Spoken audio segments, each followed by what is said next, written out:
E aí, pessoal, tudo bom com vocês? Sejam bem-vindos a mais uma videoaula aqui no canal. Sou o professor Tiago e nessa videoaula vamos estudar o conceito de campo magnético. Então, vamos lá. O que vem a ser o campo magnético? Olha aí.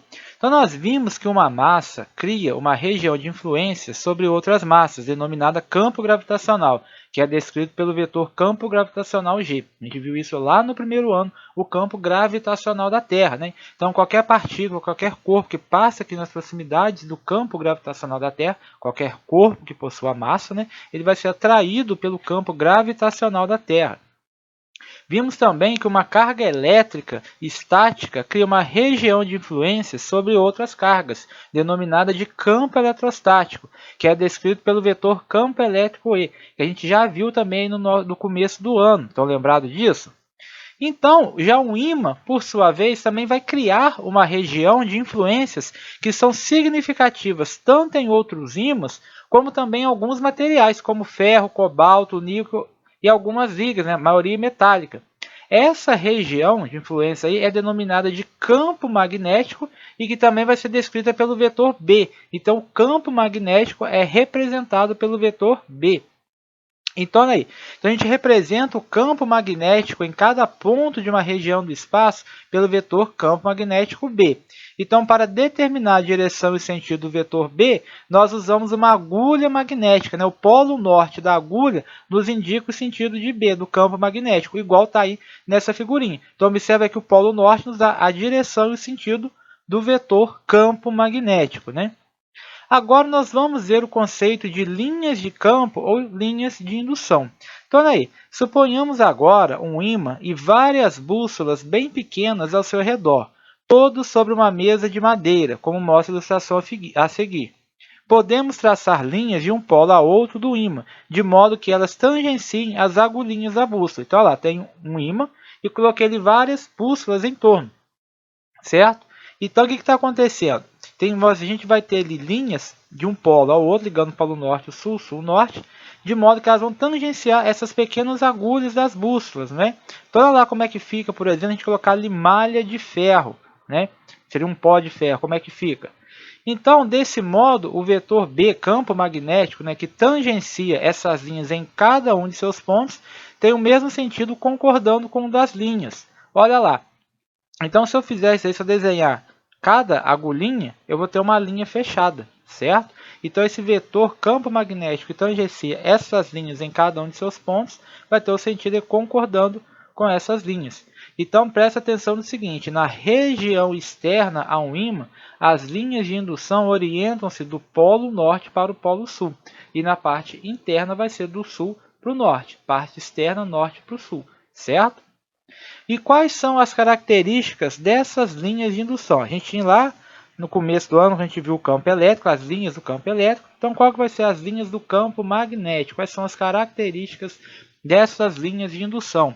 Então, olha aí, as linhas de indução do campo magnético de um ímã não existem apenas na região externa a ele, mas também em seu interior. Portanto, essas linhas são fechadas.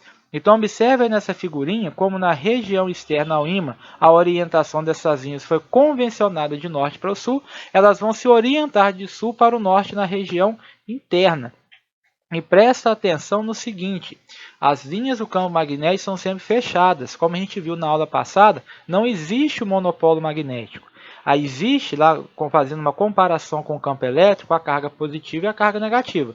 As linhas do campo elétrico saem da carga positiva e vão para a carga negativa. Só que não existe o monopolo magnético, não existe o monopolo norte e o monopolo sul. Existe sempre um ímã, norte e sul. Então, por conta disso, as linhas do campo magnético são sempre linhas fechadas, certinho? Outra característica, as linhas de indução de um campo magnético não podem se cruzar. Se isso acontecesse, o vetor campo magnético teria duas orientações possíveis no cruzamento, o que é um absurdo. Olha aí pela figurinha. Se elas estão se cruzando, a gente teria duas orientações possíveis, e isso não existe.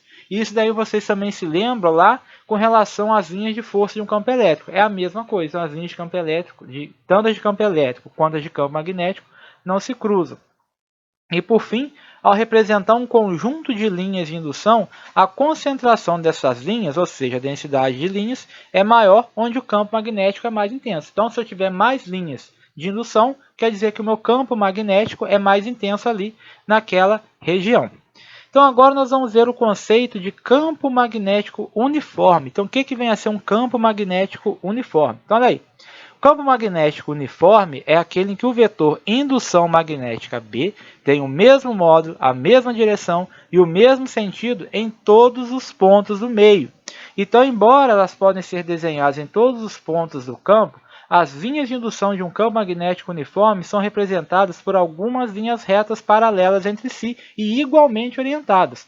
E, além disso, elas são traçadas com espaçamentos iguais para indicar que a intensidade do campo é igual em toda a região. Volta a mostrar aí na figurinha.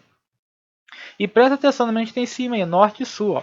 O campo magnético é destacado nessa região da figura entre os polos de um ímã. No formato de U, também é aproximadamente uniforme, só nessa que está destacada aí em rosa. Fora dele, não é. É a mesma coisa, isso daí é parecido com o campo elétrico uniforme. Lembra que o campo elétrico só era uniforme em linhas, em placas planas e paralelas? A mesma coisa acontece nessa figurinha. Nós temos um ímã em formato de U, então meu campo magnético vai ser paralelo somente nessa região, entre os dois polos do ímã, destacado de rosa. Então nós vimos a representação aí através de linhas, igual era o campo elétrico. Agora a gente vai ver uma outra forma de representar o campo magnético. Então, olha aí. Imaginemos um campo magnético uniforme, em que as linhas de indução são perpendiculares ao plano da página, como representado a seguir. A gente viu as linhas na horizontal ou na vertical. Agora, se eu estiver entrando ou saindo do papel. Olha aí. Se o sentido do campo for para fora do papel, ele será representado por um conjunto de pontos uniformemente distribuídos, como representa a figura a seguir. Olha aí. Isso quer dizer que o campo magnético está saindo. Então, se você estiver assistindo essa videoaula no celular, seria como se o campo magnético estivesse saindo da tela do celular e indo para o seu olho. Então, quando o campo magnético uniforme está saindo do papel, ele é representado por esses pontinhos. Já no outro caso, se ocorrer o contrário, isto é, se o sentido do campo for para dentro do papel, vai entrando, ele será representado por um conjunto de cruzinhas, ou X, também uniformemente distribuídas conforme a figura a seguir. Olha aí, quando ele está entrando, se o campo magnético está saindo do seu olho, entrando na tela do celular, ele vai ser representado por um X, por uma cruzinha. Então, guarda que esses pontos e esses xzinhos, essas cruzinhas, também podem ser usados para representar um campo magnético não uniforme e quaisquer outras grandezas vetoriais, e até mesmo correntes elétricas saindo ou entrando aí no papel. Certinho? Voltando um pouquinho no campo magnético terrestre que eu falei na videoaula passada, só que o PET desse ano está cobrando nessa aula de agora, da semana 2.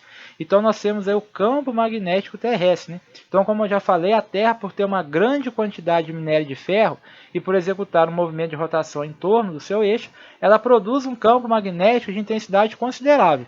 Então, sob a ação desse campo magnético, os ímãs alinham-se sempre aproximadamente na direção norte e sul, com o polo norte do ímã apontando para o norte geográfico, como indica aí nessa figura.